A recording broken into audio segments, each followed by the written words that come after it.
ambientes acadêmicos, que é um pouco de futurologia, né, dado o nosso contexto atual. Nós temos uma lei de introdução que preza pelo consequencialismo, né? E nós temos um contexto jurídico presente onde a integração da inteligência artificial é bastante discutida. E eu, como sou uma pessoa que perco o sono, como a senhora recomenda, questionei sobre a matriz ética das inteligências artificiais que nós temos disponíveis. Grok, Claude, ChatGPT. E todas elas foram, maior ou menor grau, honestas em estabelecer que o viés ético delas é absolutamente consequência. À luz disso, e considerando que as decisões tendem a ser, a partir de agora, sempre analisadas por um critério de consequência, como tu colocasse. Portanto, a decisão jurídica vem ex post, né? Nós teríamos como alegar que somos cidadãos livres, dado do conceito que, na minha visão, um conceito pessoal, né, e que eu absorvo da professora Deidre McCloskey, de que um cidadão livre é um cidadão que tem igualdade de permissão com os demais cidadãos para agir em determinada conduta, tomar determinada medida, fazer determinado contrato e estar sujeito às mesmas consequências jurídicas que os seus pares, né? Nós não teríamos aqui, logo adiante, frente a esse contexto, um cenário de morte da segurança jurídica por decisões estritamente de consequência, né? E, uma vez morta a segurança jurídica, também a morte da liberdade civil por imprevisibilidade, da capacidade de antever as consequências às quais eu me sujeito a partir da minha ação livre, em tese?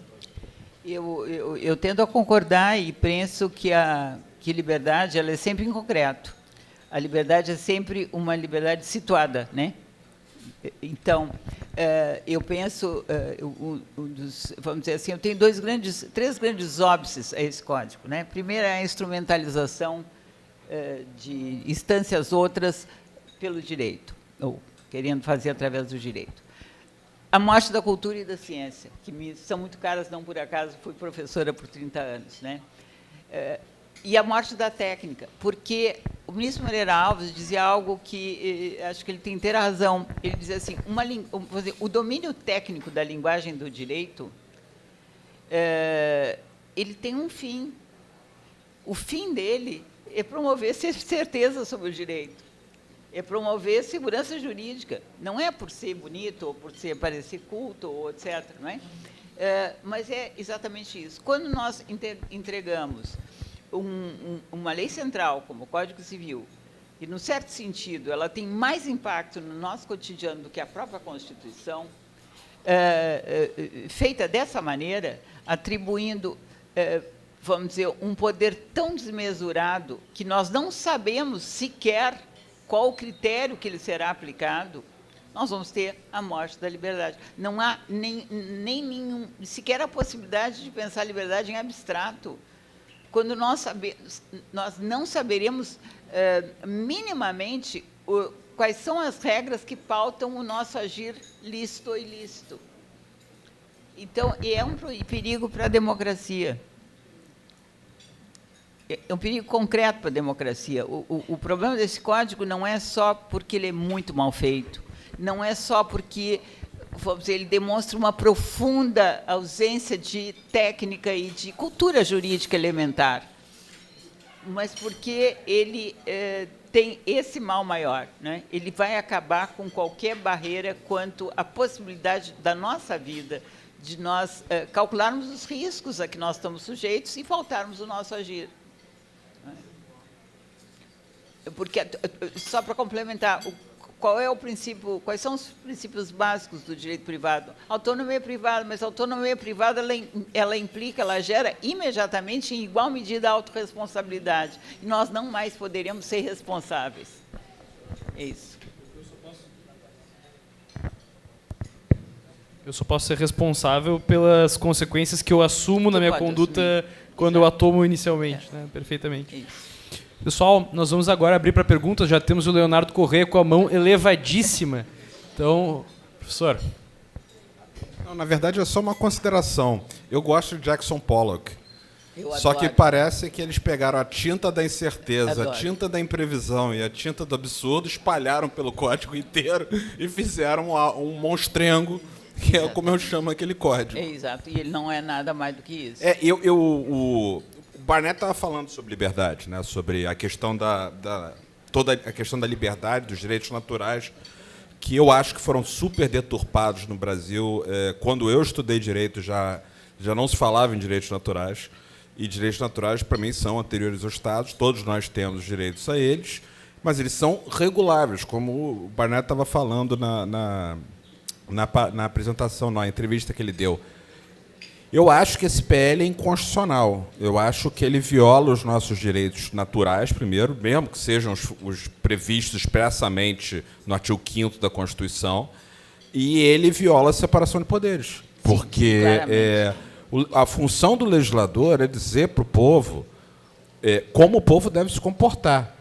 E, por tudo que a professora Judite falou aqui à noite sobre esse código, é absolutamente impossível que alguém saiba como fazer, como viver. Por exemplo, vamos pensar uma hipótese louca aqui. É mais seguro você pegar um Uber hoje para você e não dirigir o seu carro, porque a sua responsabilidade civil vai estar nas costas do motorista do Uber e não nas suas costas. Você começa a fazer escolhas nesse nível. Então, o projeto todo ele é capenga, ele não funciona, ele é impreciso, vago. Ele foi feito para, na verdade, no meu modo de ver, para beneficiar a classe dos juristas, em geral. Eu não estou dizendo só os professores, mas assim, advogados e juízes e vendedores de livros. Ou talvez vendedores de livros. É isso. Eu concordo, Léo, concordo e eu penso sempre nessa dupla, né? Autorregulação dos próprios interesses, que é outro nome de autonomia privada, e autorresponsabilidade são irmãs siameses. Quando falta uma capenga, uma dessas pernas, não se pode andar. Não se vai para lado nenhum. Perfeito. E não esqueçamos que na nossa Constituição diz que ninguém será obrigado a fazer ou deixar de fazer, senão em virtude de lei. Não em virtude do sentimento do magistrado conforme um conceito determinado. Né? E em relação a isso, um outro risco, que eu não tinha tempo de falar tudo, né, desse código, mas a responsabilidade civil, todos nós sabemos que ela responde a um problema vamos dizer, de uma função restitutória. Né? Eu tenho uma função restitutória. Eu fui lesado, eu devo receber aquilo que a perda que eu tive pela lesão. Né? Essa é a função. O Instituto existe para isso. Ele nasce do direito romano para isso. Agora acabou. A função restitutória ela é emagrecida ao máximo. E o que vem? A função punitiva da responsabilidade civil. Então, nós temos uma série de normas penais, mas normas penais sem nenhuma correlação com a técnica penal de imputação de consequências a determinados tipos. Porque os tipos são abertos e as consequências podem ser, por ponderação de interesses, o que quiser. A responsabilidade por dano extrapatrimonial, que segue critérios absolutamente vagos, o juiz pode majorar em 4 vezes a seu exclusivo critério a indenização. Há regras que não se pode compreender. Todo mundo aqui pensa que o contrato de doação é um contrato tão antigo que não tinha muito o que inventar em relação ao contrato de doação, né? Pois agora inventaram o seguinte: o Ministério Público pode revogar a doação por ingratidão ou por alguma coisa assim. Agora, ouviram falar sobre o que significa a palavra revogar? Revocar e tirar a voz. Só quem emitiu a voz pode tirar a voz. Por isso que só o doador ou o testador que pode revogar, não é? A doação. Um terceiro não pode revogar um ato meu. Pois inventaram isso. A critério não se sabe do quê. E assim por tudo. Eu vou abrir agora para a gente passar para as perguntas do público, começando pelo nosso conselheiro Ranzolin. Opa, perdão. Não, primeiro eu queria agradecer pelas belíssimas palestras, pelo vídeo também, Léo e professora Judite. A minha pergunta eu já li o código, os comentários, espero que ao não futuro código, né, ao projeto, mas a gente não deixa de rir quando ouve de novo, né, porque mesmo uma piada repetida a gente já não ri mais, mas essa é tão difícil, a gente continua rindo, né, de tão absurdos, dos absurdos que existem aí. Né. E a minha pergunta é, como é que nós chegamos nesse estágio? Né? Eu que fiz mestrado, me sinto parte da academia, não sou um acadêmico, mas me sinto parte, estudei no exterior, vejo aqui colegas aqui com doutorado, pós-doutorado, e gente de altíssima qualidade, né? Filhos, muitos da professora Judite. O que explica nós chegarmos nesse estado de coisas? Eu não sei se é uma injeção de pouca inteligência, tem um lado que é um lado político-ideológico. O Antônio Gramsci dizia que uma das formas de construção do socialismo seria a degeneração do direito, a gente tinha que degenerar o direito, e isso é uma corrente política que atua. A gente tem um lado da vaidade de alguns que querem, que se soma a tudo isso, querem produzir um código com o nome deles para poderem escreverem pareceres, tem de tudo aí. Né? Mas eu acho que isso que a gente vê, que a gente fica abismado, não há outra coisa a dizer. Como é que nós chegamos nesse estado de coisa? Como é que a nossa inteligência como país, como naquela faculdade de Direito, 125 anos que nós somos filhos, professora Judite, lá na nossa universidade, na própria USP, que também estudando, como é que se explica que a gente tenha chegado nesse estágio de coisas que, quando às vezes a gente conversa com o Vitor e eu, conversa com alguém de fora, o que está acontecendo, tanto a nível do projeto do código, como a nível do nosso Supremo Tribunal Federal hoje, a gente não consegue nem explicar, porque as pessoas não acreditam. Chega ao ponto de, não, mas não pode ser verdade. Então, a minha pergunta é, como é que nós chegamos, que reflexão nós vamos ter que fazer para entender as causas do que nos está conduzindo aí, né? Só de possibilidade desse código existir já é uma tragédia. E essa pergunta, essa reflexão tem me angustiado profundamente há muitos anos. Eu penso que ela é multifatorial. Tem um texto que eu escrevi, não sei, lá por 2017, por aí, que eu tentei refletir sobre isso, que chama Autoridade e Utilidade da Doutrina. Foi depois que aquele ministro lá falou, do STJ, que doutrina eu estou me lixando, o que importa é o que nós decidimos. Foi mais ou menos ali, eu fiquei um pouco incomodada e escrevi esse artigo. E que eu tentei inventariar essas causas.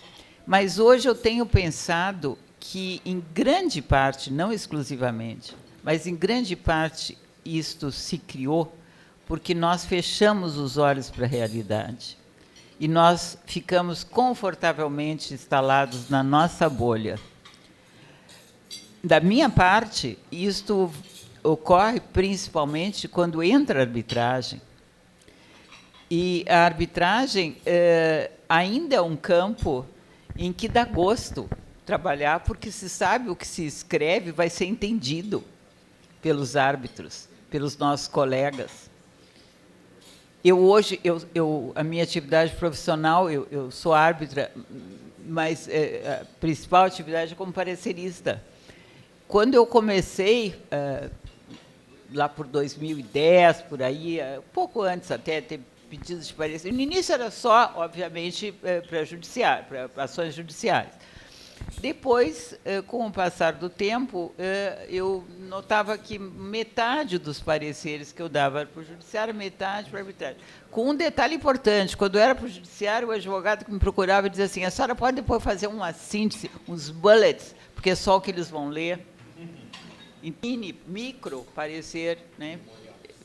era uma espécie assim, neste parecer defendo que 1, 2, 3, 4, eu sabia que era assim, não importava o argumento, construção do argumento, assim, tá. Hoje, 99,9% da minha atividade como parecerista, que é grande, é constante, é intensa, é em arbitragem. E quando eu me dei conta disso, eu fui tentar ver o que era o outro mundo que eu tinha perdido. E eu fui num congresso da OAB. E realmente, eu não vou descrever o que eu vi, mas eu fiquei deprimida por bastante tempo, talvez até agora ainda esteja um pouco deprimida, né? Então, acho que nós fechamos os olhos para a realidade desses cursos à distância, a realidade desses cursos que não tem nem livro, dessas faculdades que não tem sequer uma biblioteca. É algo que, na minha cabeça, eu não consigo imaginar uma faculdade que não tem biblioteca, eu não consigo imaginar um professor que não entupa os seus alunos de leituras, que dê muita leitura e seja muito exigente, leituras em várias línguas. Eu não consigo imaginar isso, pois é, mas tem faculdade que não tem livro, que os alunos passam pelo curso inteiro sem ver um livro, ou quando vem algo, é algo que está lá encapado como livro, mas não é livro, porque são esses manuais que, com certeza, um ChatGPT escreveria muito melhor do que, com muito menos erros do que aquilo que está lá. E esses mesmos livros que são os não-livros, ou os não-livros que se vendem como livros, são hoje citados no Supremo, são citados no STJ. E há rankings, eu não sabia disso, de colegas que contratam serviços de quantificação de quantas vezes eles foram citados, e como uma técnica de um animador de auditório ou alguma coisa assim, isso é um ativo. O STJ me citou 1.282 vezes no ano de tal. Isso é um ativo que ele vende para o cliente e monetariza. E a isso se viu reduzida a nossa profissão. Então, é realmente muito preocupante, porque eu não sei até que ponto dá para voltar, dá para dar um freio de arrumação nisso tudo. Não sei. Enfim. Eu tenho uma causa específica. Chama-se Direito Civil Constitucional e Neoconstitucionalismo. Os dois foram criados na UERJ, no Rio de Janeiro, espalharam pelo Brasil todo esse câncer e hoje a gente está vivendo as consequências. É muito simples. Só que qual é o problema disso? Essas duas correntes expandem o poder para todos nós, advogados, juristas e juízes, de uma forma enorme. Então, o trabalho vai ter que ser resgatar o fato de que nós não somos... Isso é bom até voltar ao Scalia, né? O Scalia falava em platéia o seguinte: o que eu aprendi em Harvard Law School para dizer que existe um direito ao aborto? Nada. Eu sei tanto quanto Joe Sixpack, era isso que ele falava. Eu sei interpretar texto, eu aprendi em Harvard Law School a interpretar texto. Agora, as questões sociais mega complicadas, por que vocês dão essas decisões para juízes? Ele falava isso. E ele falava isso num momento em que a Suprema Corte americana estava mega ativista. Então, eles passaram por esse processo todo, hoje estão voltando ao trilho. A gente vai ter que fazer o mesmo trabalho. Só que temos que lembrar que essas duas escolas demoraram 20 anos para chegar no caos que a gente está vivendo hoje. Então, a gente não vai reverter essa situação em 5 anos. Então, entre as concausas... Professora Judite, boa noite, me chamo Christian. Primeiro, muito obrigado por compartilhar seus estudos e suas ideias. Nos faz pensar e, mais do que isso, nos inquieta. E a inquietação é boa porque nos provoca discussão e, quem sabe, soluções.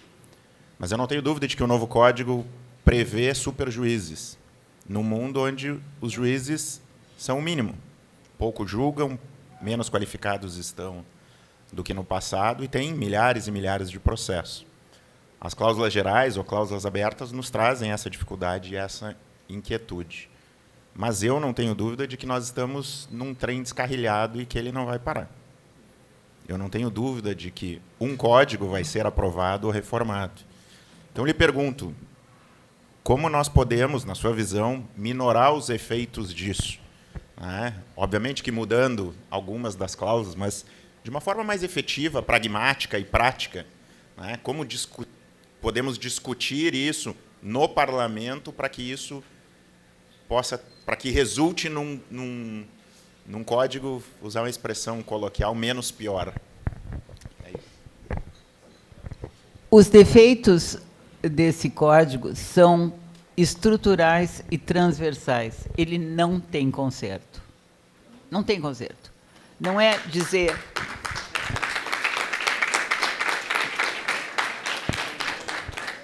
Muda a regra lá do 422, porque tem aquela contradição que eu falei entre inadimplemento e invalidade, muda a regra do merecimento de tutela, muda... não. De tal maneira, ele foi estruturado assim. Não sei se sabem, mas eu participei dessa comissão por 24 horas. Eu fui convidada, fiquei um pouco chateada de recusar, porque eu achava que era um absurdo ter fazer revisão nesse código, mas, enfim, fui lá assistir. Quando eu vi na primeira sessão como ele seria feito, eu passei uma noite em claro, no dia seguinte de manhã, telefonei e pedi para sair da comissão. E eu brinco, as pessoas me dizem assim, mas escuta, tu como codificadora, podia até cobrar mais pelos teus pareceres. Eu tenho que cuidar da minha biografia, essa é a primeira coisa que eu tenho que fazer. E a minha biografia inclui as minhas boas companhias e as minhas más companhias longe. Então, saí. Ele foi feito assim, aleatoriamente. Cada pessoa podia dar, quer dizer, cada membro da comissão, foi posto assim um PowerPoint com várias colunas. Primeiro, o artigo do Código de 2002, depois a segunda coluna era eventuais leis em andamento, né? Depois, algo que, se fosse aluno meu, eu já tinha reprovado no primeiro ano, que em vez de falava assim, jurisprudência, era jurisprudências. Na primeira aula eu disse, não existe jurisprudências, existe jurisprudência, enfim. E depois os enunciados do Conselho da Justiça Federal, esta praga que é também corresponsável por isso, porque foi desvirtuada totalmente da ideia original do Rui Rosado de Aguiar Júnior, totalmente desvirtuada.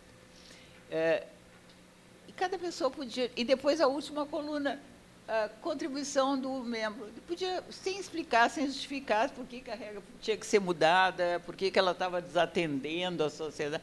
Não, cada um podia botar o que quisesse. Então, todo mundo que tinha feito um mestradinho numa faculdade de mequetrefe, chegava lá e botava a sua tese. É por isso que as teses estão lá. É isso. E são contraditórias entre si as teses. Então, obviamente, sai tudo contraditório. É uma coxa de retalho. Não tem jeito. Então, essa é a minha resposta, por um lado, que ela é desesperançosa. Por outro lado, tem uma muito esperançosa. Quando essa história começou, isso era para estar aprovado em março de 2025. Nós estamos já em 2026, avançando, está muito longe de ser aprovado. Né? Está muito longe. Tivemos aliados poderosos, quando eu digo tivemos, é um grupo de uma espécie de exército de Brancaleone, que nós reunimos, né, para tentar fazer alguma coisa. Olha, tudo que nós sabemos fazer é ler e escrever. Nós não sabemos fazer mais nada na vida. Então, nós vamos ler e escrever. Vamos ler o código, vamos estudar o código e vamos escrever sobre ele. Já temos um livro, foi lançado no ano passado, reunindo artigos. A cada 15 dias publicamos algum artigo no boletim IDIP-EC, que reunimos duas entidades, o Instituto de Direito Privado e o Instituto de Estudos Culturalistas. Os artigos desse livro já tem um livro, desse boletim, que é divulgado pelo canal Arbitragem. E agora, na semana que vem, será lançado o segundo volume, que, aliás, aqui fazendo propaganda, está ótimo. São 720 páginas de exame acurado dessas sandices todas que lá estão. Bom, e temos também, através de instituições, CNI, FEBRABAN, outras instituições, também tem nos chamado e pedido, enfim, que conversemos, e eles fazem um trabalho muito bom. Há alguns senadores que levam a sério, para minha surpresa, há alguns senadores que levam muito a sério, poucos, 2 ou 3, mas que estudaram ali, e estão pedindo cada vez mais audiência pública, ouve fulano. Então, aquilo que era para ser um rolo compressor não foi bem assim. E já tive a boa notícia de que este ano, pelo menos até o final do segundo turno das eleições, nada será aprovado.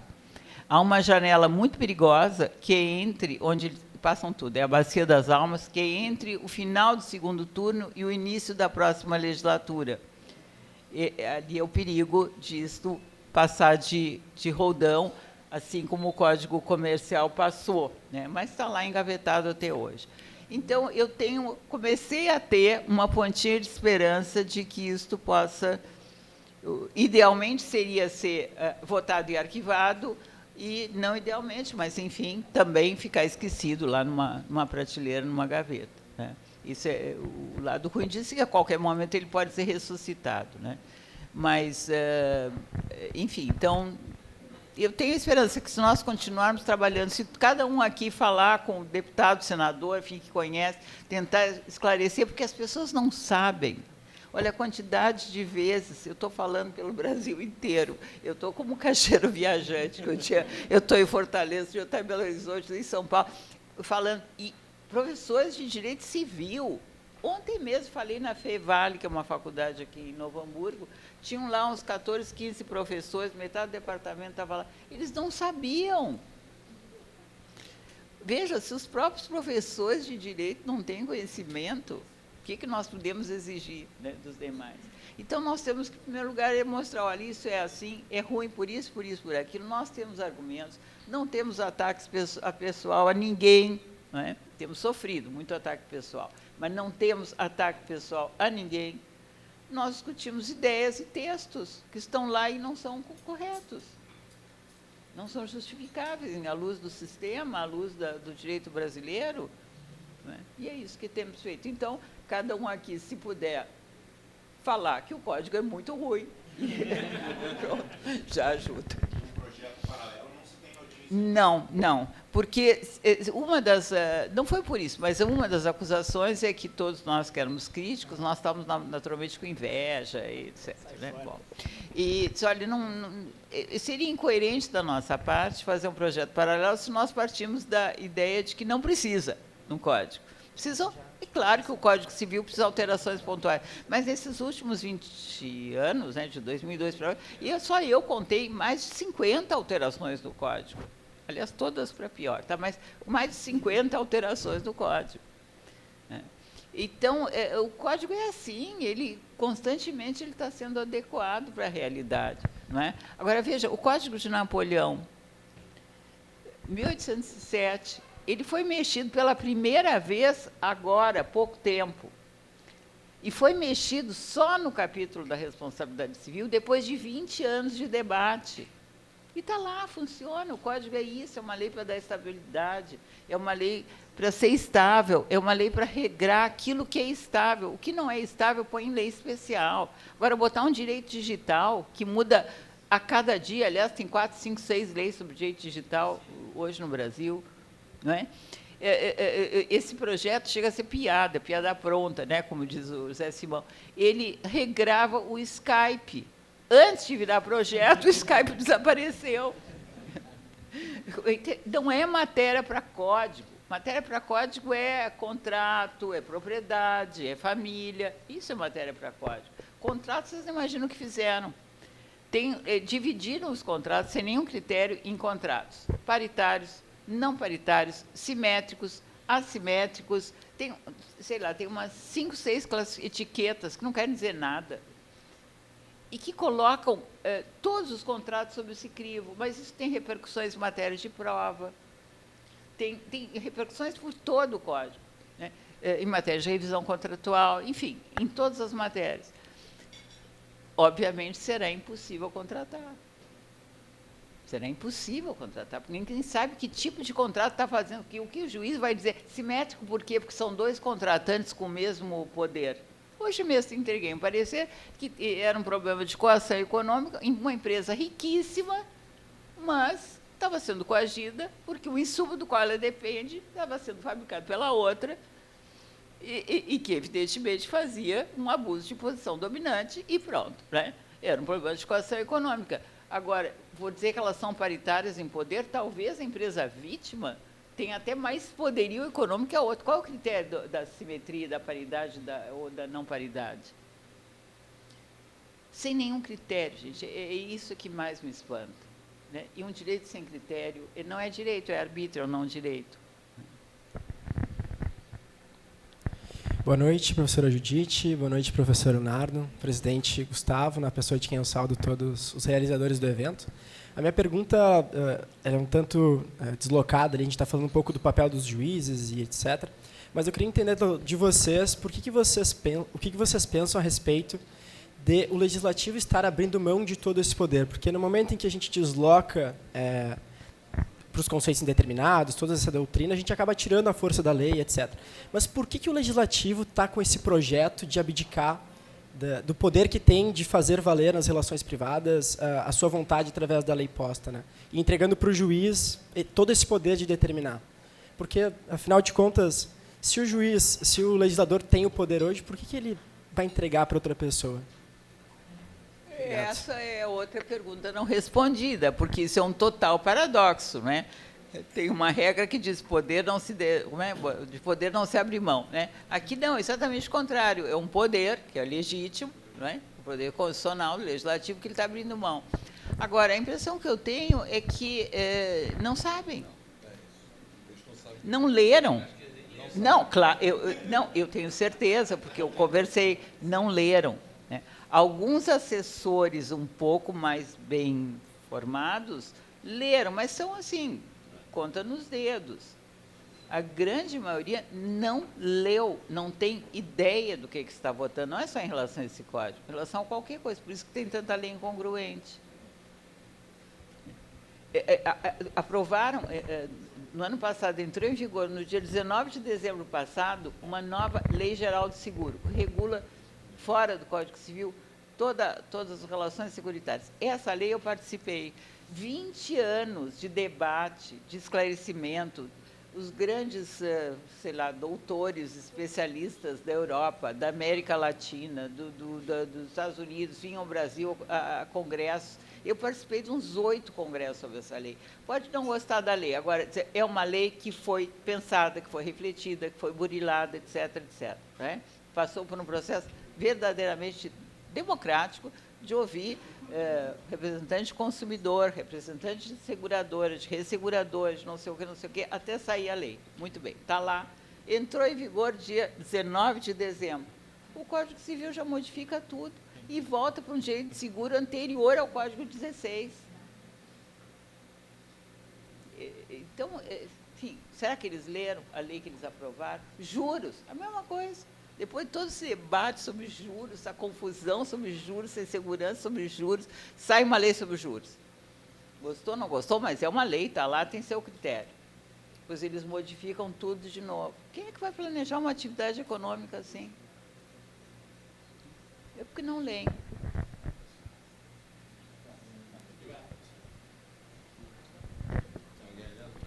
Professor, eu fui professor parlamentar 6 anos, posso lhe atestar que não leram.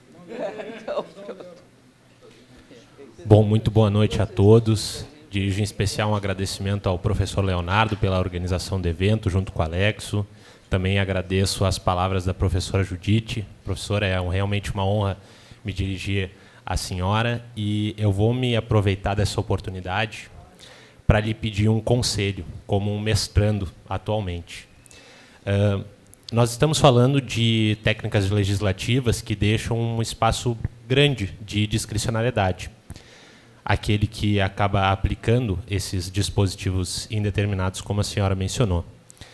E, não obstante a existência desses dispositivos indeterminados, é fato que, na doutrina, já há muito aporte que fazem com que o juiz, mesmo frente a esses dispositivos, possam racionalmente decidir com base neles. A obra da senhora é um exemplo disso, que, claro, é fruto de décadas, né, de estudos, que faz não só uma análise histórica acerca da boa-fé, uma análise dos métodos partindo da tópica de Fivic, com sistemática de Canaris. Nós temos até aqui na sala outros professores que, em cada uma das suas áreas, trouxeram grandes aportes doutrinários e que, na verdade, às vezes acabam sendo ignorados ou mal aplicados quando chegam no mundo real. Tem aqui o professor Abreu, traz livro seu sobre relação entre processo e igualdade e traz uma delimitação de várias regras que decorrem a partir dessa relação. O professor Vitor de Paula Ramos traz sobre ônus da prova, prova documental, prova testemunhal, várias decorrências que são racionais. A professora Ana Paula Ávila estava aqui até há pouco sobre modulação de efeitos nas decisões do STF. E a minha pergunta, ela parte de duas observações, uma feita pela senhora e uma feita pelo professor Leonardo. A senhora há pouco mencionou sobre o fim da técnica. E o professor Leonardo, lá no início da sua exposição, ele acabou mencionando que nos Estados Unidos houve uma revolução de como os juízes aplicam a lei, não pela universidade, mas, enfim, por instituições privadas que, aos poucos, foram mudando a mentalidade de certos jovens que se tornaram juízes e que foram aplicando o direito de acordo com essa nova mentalidade. E, com tudo isso, eu pergunto, qual é o papel da doutrina frente a todas essas mudanças que estão acontecendo e a esses desastres, às vezes, que nós vemos na aplicação do direito? Muito obrigado. Pois é, um pouco essa preocupação sua que me levou a escrever aquele artigo que eu referi há pouco. Eu penso que o papel da doutrina ele é fundamental e não deve ser abandonado, porque ele é um papel, hoje em dia ele é um papel de resistência. Primeira coisa, a gente tem que saber uma coisa é doutrina, outra é opinião publicada. Né? Não é doutrina qualquer um que escreve o que quer em qualquer lugar. Não é isso. Né? Doutrina é quem tem autoridade do saber. Ponto. Bom, mas a doutrina tem um papel de resistência. Eu sempre contava para meus alunos, né, um pouco algo que para mim virou uma metáfora, né? Quando os bárbaros, né, invadiram, destruíram o mundo clássico, destruíram, né, a sabedoria dos gregos, né, o que os romanos tinham feito. Alguns monges foram para o alto das montanhas levando aqueles manuscritos, né, e preservaram. E quando a onda da irracionalidade e do racionalismo voltou, nós estávamos lá, e nós tínhamos o Tratado da Lógica do Aristóteles preservado, a Ética Nicomaqueia, etc., etc. O papel da doutrina é um pouco esse, é de guardar a racionalidade do direito, é de guardar, vamos dizer, as possibilidades de formação do raciocínio jurídico, é de resguardar a possibilidade de discernimento do que é enunciado que suporta a normatividade e que não suporta. Por exemplo, aqui o artigo 19, que diz que é direito à personalidade à afetividade humana. A afetividade ela é um sentimento, ela não suporta ser regra jurídica, né? Ela não tem a dose de racionalidade necessária para ser uma regra de dever ser. Eu não devo ser afetivo, né? Eu sou, não sou. Bom, então, eu acho que o papel da doutrina é esse, de resistência. Diante desses manuais absolutamente ignorantes, feitos por apedeutas, nós temos que resguardar a racionalidade, nós temos que resguardar essa cultura de 2000 anos do qual nós somos depositários, porque senão não há mais nenhuma esperança. Então, eu penso que hoje o papel da doutrina é muito menos o de instruir do que de resistir. Resistir à irracionalidade. Oferecer critérios. Dizer, olha, temos o raciocínio jurídico se faz assim, assim, assim. Um estándar probatório, né, Vitor? Ele se distribui assim, ele requer isso, requer aquilo. Nós não vivemos numa espécie de tango de Gardel no qual tudo é o mesmo e tudo é igual, né? Todo é islamismo, todo é igual. Não, nós temos critérios, nós temos distinções, o nosso raciocínio é feito de distinções, efeitos de analogia, se nós não conseguimos pensar. Então, é isso. Porque, senão, eu não justifico sequer o que eu faço.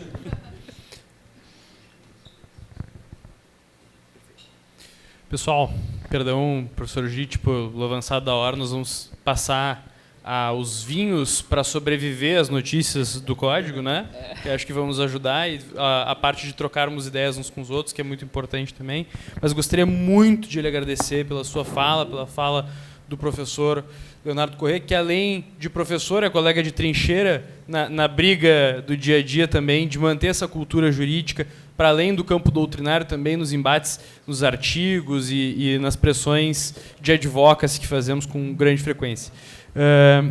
Gostaria de agradecer a todos os presentes, que a gente continue essa conversa regado a um bom vinho e a um Apfelstrudel, que eu ainda não tive o privilégio de saborear. Mas gostaria de agradecer em especial a minha diretoria no Ordem e Liberdade por tornar isso tudo possível. Fizeram das tripas coração em meio a prazos e diversos dilemas de como monta, como fica melhor para ser um ambiente agradável. Então gostaria de realmente agradecer eles e pedir uma salva de palmas porque fizeram isso acontecer aqui. Também aos nossos amigos do Ratskeller Restaurante, que nos atenderam muito bem, sempre muito atenciosos. Muito obrigado a vocês. E comentar que nós teremos agora, por parte do Ordem e Liberdade, também um curso de reforma tributária, que também se impõe essa discussão agora, professora Judite. Eu sou do campo tributário, então ali me sinto um pouco mais confortável para as críticas, inclusive. E também que estamos instituindo agora no Ordem e Liberdade, professora Judite, será um prazer contar também com as suas considerações lá. Um grupo de estudos do Ordem e Liberdade, estão todos convidados a fazer parte, para que nós possamos digerir essa proposta de código, ajudar a fazer um bom combate lá no Congresso Nacional, com as relações que temos com alguns congressistas também, somando a professora Judite nesse embate. Vocês todos são convidados a fazerem parte da comunidade do Ordem e Liberdade, assim como são convidados a fazerem parte da comunidade da Lexon, que são nossos grandes amigos. Meus caros, muito obrigado a todos.